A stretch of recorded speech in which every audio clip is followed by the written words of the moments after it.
Hello guys, welcome to this week's press review. This week, we're going to talk about week 8's content. Our subject today is the different types of framing of climate change. Today, me, Arish, as well as Georg Lindemann are going to be presenting. Post-Corona Application Revival. Basically, this week's article by Next Generation Foresight talked about how after Corona, after the pandemic, we might be able to get back to our ways and let the environment prosper again. A lot of you might have noticed or might have experienced the same thing, but while we've been inside, obviously, you might be focusing a lot on yourself, on your own sustainable lifestyle, as well as not really being able to go outside to begin with. So not being able to travel, use the car, use the bus, whatever. This has basically led to the environment doing pretty well while I've been quarantined. Also, a lot of people have been forced to work from home or do their schoolwork from home as well. We've not been able to go to university or to work in a big city or a more centralized area. Therefore, there's also been a big deurbanization, which basically means a lot of people have been in more rural areas, especially in the US, for example, which has also led to people focusing more on nature and polluting the cities less as well. So this pollution being less as well has also led to a spike in wildlife, not only on the sea but also on the land. A lot of people have also been focusing on their health, obviously because it's a pandemic. A lot of people are worried about their health, do not want to be at risk, and therefore have been focusing on a more healthy lifestyle and a more healthy living of food and exercising, for example. So if I name all these positives about the Application Revival and the environment as a whole, what is the hurdle for a lot of people? Why does not everyone just back it and cut down all the emissions like we are doing, for example, a lot better now in quarantine? Well, to answer that question, we'll have a look at the framing and agendas. So obviously, it's quite expensive maybe to drive a Tesla instead of a old Nissan. So there are some financial hurdles. Maybe for a lot of people in America, when you go to Whole Foods and buy something for $8, maybe a lot of people would rather go to Walmart and buy it for $4. Apart from this micro example, there's also a way bigger example on a bigger scale. For example, a country like Saudi Arabia, whose biggest export is oil and gas to maybe Western countries, they benefit of this environmental depletion. They want a lot of cars to drive, and they want the price of the oil to go up because it's the biggest export, and financially will harm them a lot. So therefore, a lot of politicians might influence voters and their vision to prioritize other issues instead of global warming. Obviously, global warming is not as tangible, so it's harder for people to see on day-to-day basis. They might focus more on concrete issues like, I don't know, immigration or terrorism. People might not understand this, and this lack of understanding of people of global warming, which might be illustrated best in filter bubbles on social media like Facebook and Instagram, where people have groups with people who share the same vision of certain views, which are mostly wrong about global warming, especially, and they confirm each other's views because they're in this bubble where no one challenges their views, which makes a lot of people lack understanding of this issue. Now George is going to talk about the U.S. climate change framing. Thank you, Arish. So the climate change framing in the US, as we can see, is not exactly what one might think comes up when you search climate change. Instead of pictures of trees and beautiful forests, or on the other hand, suffering animals, which is the imagery that we're used to, most of the images are old white men in suits. Why is that? That is because the climate change issue in the United States is heavily politicized. This is actually quite a common occurrence in richer countries, which which just US confirms. As we can see,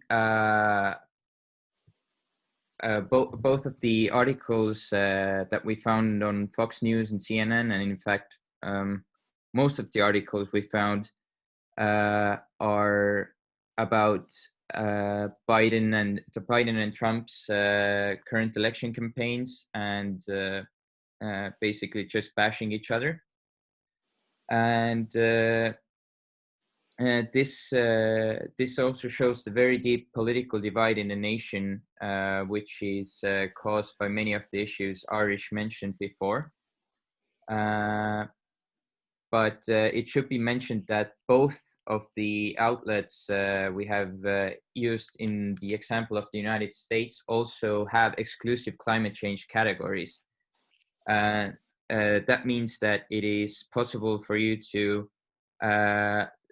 go to a specific category specifically meant just for climate change news. But even then, both of the outlets are still very political, especially Fox News, because CNN does have a few informative articles as well, but not very many. Back to you. Now we're going to talk about, thank you very much, George. Now we're going to talk about more Western climate change framing as a whole. So we're going to look at BBC on the left and Journeys on the right. Basically, the big difference is that they're more global news outlets. So not only do they talk about a certain country, for example, like the examples George showed us, but they're more global. So someone from Africa, someone from Asia, someone from Europe, anyone who speaks English basically has access and has maybe even has more relevance to these news outlets, more so than maybe specific countries. So when we look at the article on the left, we see some people that are activisms, like the first picture of Dave Attenborough, the second picture, which is literally something someone being on the street and being an activist, as well as a climate refugee on the left. So basically, the impact and the goal try to influence the impact as well on the left. When we look at Euronews, we also see an activism with the board on the right, as well as a youngster who's trying to influence the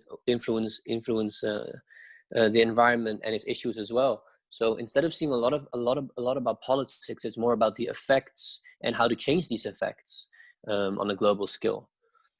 So when we look at this article specifically of the Western climate change, on the next slide, we see that these articles really try to speak to us and maybe even try to influence us. So the tone is very different. They try to inform us more on what's happening on day-to-day basis instead of maybe as the American articles did, really try to match it to an effect or try a political party and what it's trying to say. It's speaking to us on a different tone and a different level. So the informing public around the world, it's not only about one country. It's about, for example, as you can see here, sending countries to Africa. It's about basically global activism and relevance of global warming and what it's doing to the world. It's informing the public of what's happening instead of showing its political or financial repercussions, if you will. So therefore, it's more micro news and personalized news on specific countries and specific instances, and really showing a more objective view. So now George is going to talk about the African and Indian climate framing and how they cope with this issue. So immediately what we can see is the very different imagery, again, from Western outlets. Africa and Indian news are a lot more focused on the issues within the nation, because they are already really experiencing the effects of climate change, and it has a huge impact on their everyday lives. And this is why almost most of the articles are about crisis and the devastating effects that climate change has had or will have on their countries. There are also some news about how to fight climate change, but because actually poorer countries tend to be a lot less pollutive than richer countries, most of the news are about effects and just generally informing the public. And there's one important thing that we can immediately see is that the talk about climate change is significantly less political.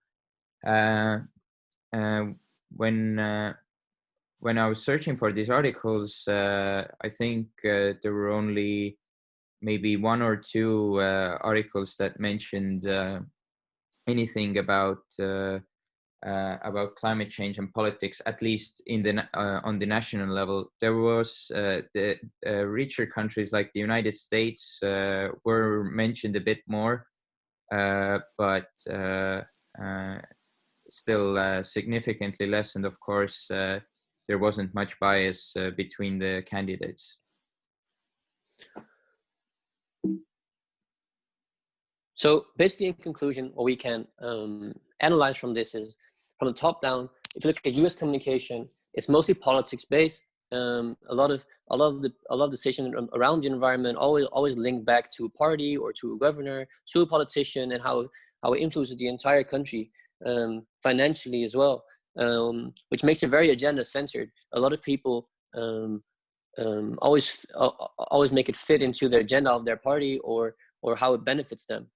Whereas more Western communication, more global even in the Western world, is more about spreading it. So spreading global awareness of what's happening on a day-to-day basis between certain continents and countries, as well as definitely having a tone of activism and telling people to react and to influence these effects, and calling people up really. Whereas African and Indian communication is a lot different to this as well. They're more reporting on native and direct effects in their home countries of what's happening, what is global warming doing to them, to their countries, and how it's caused by climate change, and really that news is then influences the Western communication, because they report on these catastrophes that they cannot influence and maybe a bigger audience might. So that is our conclusion. Thank you for listening to us, and bye-bye. Thank you. Bye.